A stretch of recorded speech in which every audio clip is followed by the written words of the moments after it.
So we are discussing the ban of the Russian social networks in Ukraine, and which is also debated here in regards of the freedom of speech, in regards of the press freedoms and all kind of the media, in context of the media.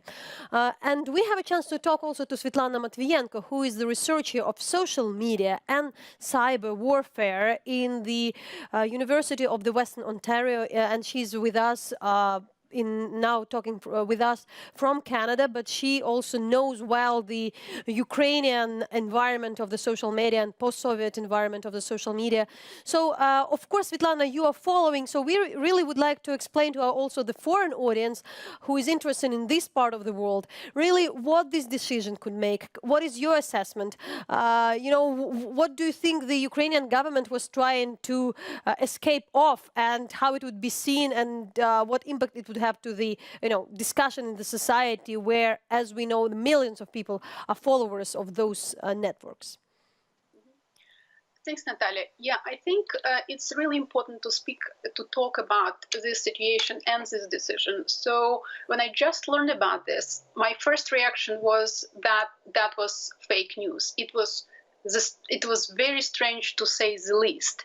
And you are hearing this from the person who is actually incredibly, really critical of social media. And I don't belong to people who consider that social media initiates free speech and something like this. I actually think that social media is a means of control and manipulation of big audiences, especially today, when many governments actually realized how successfully they can do this. And yet, I think any act of censorship is really heavy, non-democratic, and it's also embody a certain reactionary politics and inability of the government to achieve certain,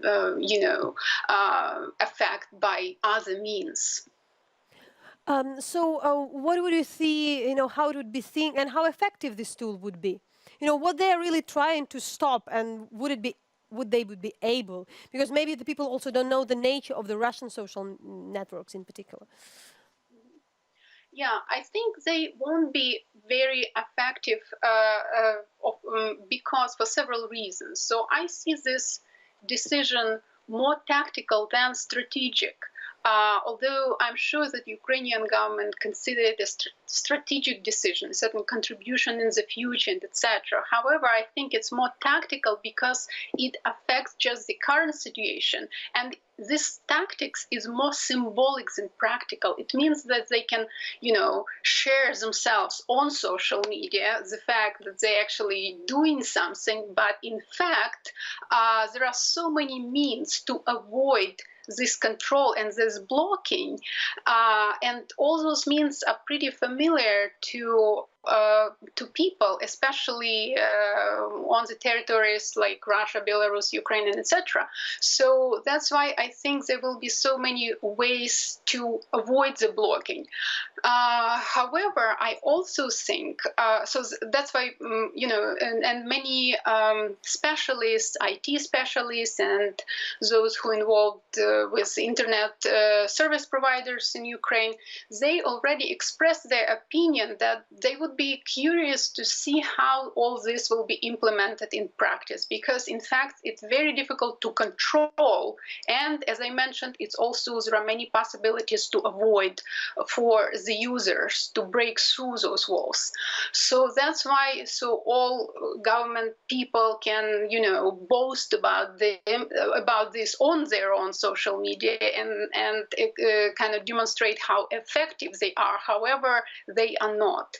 It's really not practical. However, I see one positive thing here. I think this situation will also push many users to think more about alternative media and not deposit everything they have just, to one platform, for example, but actually think about security, about cryptology, about all possible means where they can avoid governmental control. And that's what I feel like it's an interesting push that I hope Ukrainian users will really explore.